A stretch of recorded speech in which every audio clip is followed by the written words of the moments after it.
Ebusiafa ha Kintu TV bisweni dem se ene face da whatever Kintu TV so so beses kawame na wa share to other platform wa ma comment comment section na say more refisu se obebo notification bell so amansem ya de blog Kintu TV no why first person na wanya nsem ni bieti no woni yakoso ewo magana ene wiase afune nam mo amunim se Kintu TV de etumra yechire esi etu emre no ewo so ensam ekoso ewo magana mu pa yeto abawie ni de ensam ekoso pam na yekopem NDC party ni mu de ene fifintantan ene ensam de fi homo baye pam na ntoko kesie bi ene chese esi NDC party ni mu a enye asamketwa NSM ye nyina papa general secretary ICC oye national chairman Siedun Ketiam ene ye nyina ye former president Mahama Sisi ono ye president ma ye NDC party no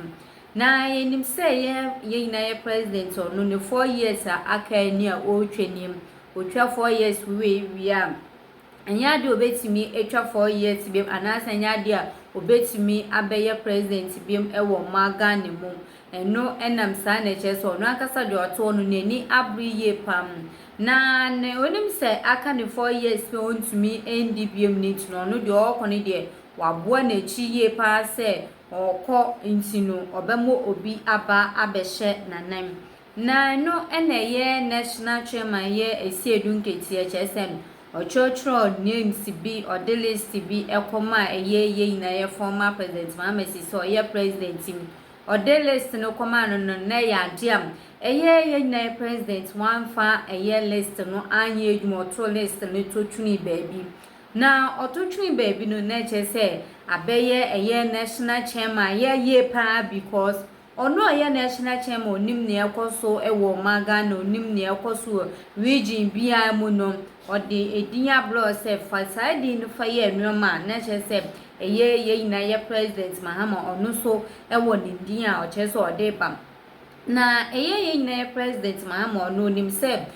office ontumi emeye president biamtin wa targeting conform yense bia sa conform yense ndie ken 2028 ndie MPP NDC party no sankofo ni bi eneche so mbetimi ebegina na ya to omoso abano wetimi ebedi omaga na so na ye nim sadi edin ni de ye wutia ebe shoke opam ye na papa Haruna Idrisu onuso edimu akoten ye 2028 HSSM former president Mahama ni wo mo no so ebe na adwiso betu fanka no ama NDC party no so eno no ankasa ye former president Mahama ni chocho mucho ono so emni abre pa ye se former president Mahama emri nyina esam na 4 years ni chomu na se ye be san so ato ababema eyado ono so ebegina na wa chese ono so ewotumi a obetimi ebedi omaga na so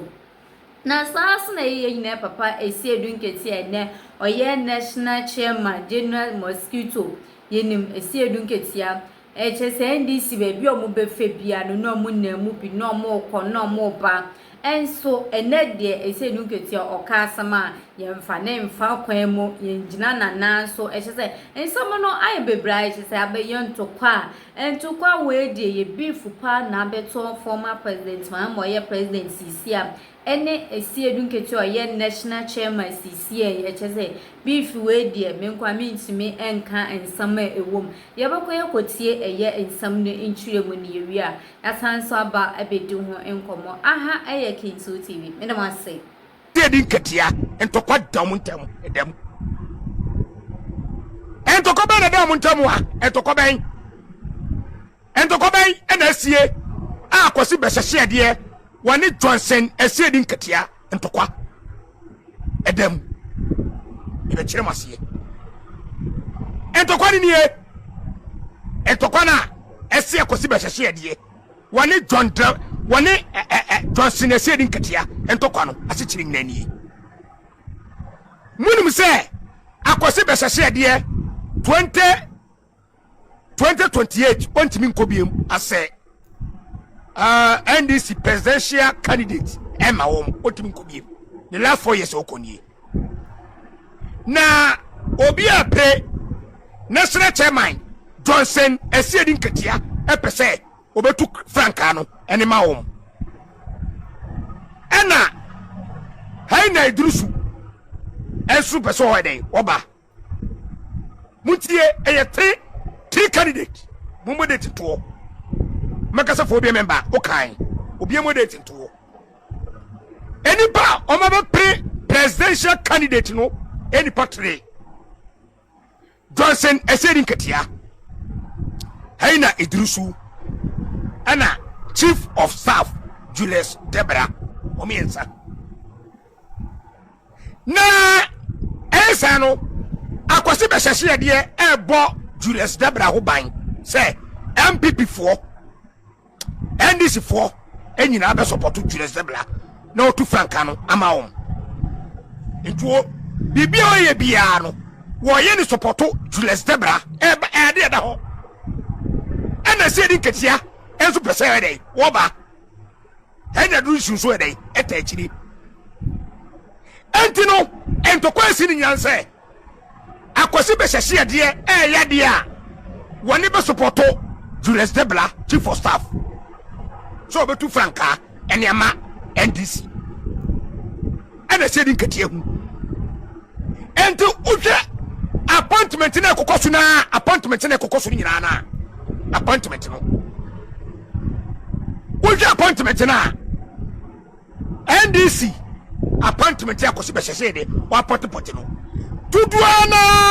eye Julius Debra enkofo ene ye mo appointment because sikabeba ama yetima campaign na Julius Debra dey awini entino Johnson Esedi Nketia ne de kwa ne aboto agu Johnson Esedi Nketia aka Somju Akrantie woni ne de kwa ne aboto agu the reason why woni ne de kwa ne aboto agu ni nyina kira say Bantama constituency oba bi wo woni ne koi hey akosi be hyehye de say no me fama no oboto twene e Bantama e Esedi Nketia nipa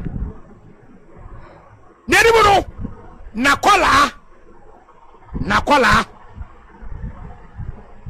ebe bonte be kasai yenkoti asema oka kire akwasi be hyehye ade yetie no akora kasai o Bantama Johnson Esedi Nketia enkola no wom enti no se am appointment re sika beba ama otimi ne abeboa me atuma campaign 2028 na ba betu franka insade a akwasi be hyehye de si wonfa Esedi Nketia nimkofo no onye sika na o mewini na Julius Debra nkadem insade a yemfa unipa yemko Bantama nti Oba Ashanti Regional Belanchi Women Manifesto ebe catcher say Ghanaian women matter. Mr. President Okacha say women will play vital role in the national development, so women will be the center of your governance. Mr. President Okacha say affirmative action law Oba equal gender, equal number of gender on the table. You need Oba, you need them, and so I say Ghanaian women we matter. Also be National Women's Development Bank abe IA business. Also be increasing technical vocational programs. Send be you be develop because our program the map and there. Mr. President, as for what we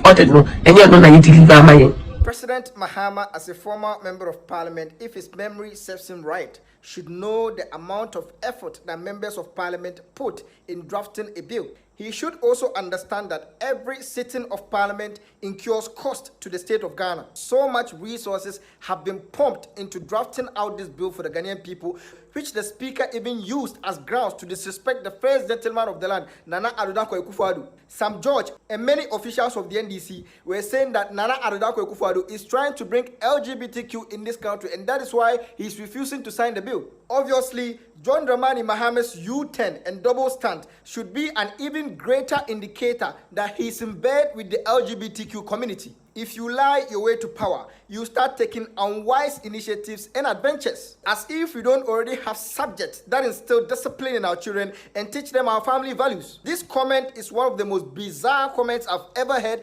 coming from the mouth of John Dramani Mahama. Many parents don't give their children sex education because they are scared of rather exposing their children to adult stuffs. Introducing a new subject on family values is rather going to expose our children to LGBTQ activities. The only way of stopping this or preventing this is by the law to restrain people from engaging in such activities. And honorable men have taken the pain in designing this bill with the resources of Ghana, and all you have to do as president is to stand firm on our principles and our core values in this country and sign the bill. Sign the bill, Mr. Mahama. Sign the bill. Listen carefully. John Dramani Mahama has every right to sign the bill or not sign the bill, but failure to sign that bill would put him and his NDC in the same evil suit they kept Nana Addo Dankwa Akufo-Addo. Dr. Mahamudu Bawumia made it clear that if the Supreme Court is done with whatever they have to do with the LGBTQ bill and it is laid before him, he is going to sign it without any hesitation. So John Dramani Mahama should not give us a U-turn. If anybody has seriously honored the family values of the Ghanaian people, then it is Nana Addo Dankwa Akufo-Addo, who under his government banned TV stations from telecasting sex-related content or content that are porn-related in the interest of the future of our children. And also, his free SHS has given access to girls who would have otherwise remained at home and add up to the population of pregnant teenagers. So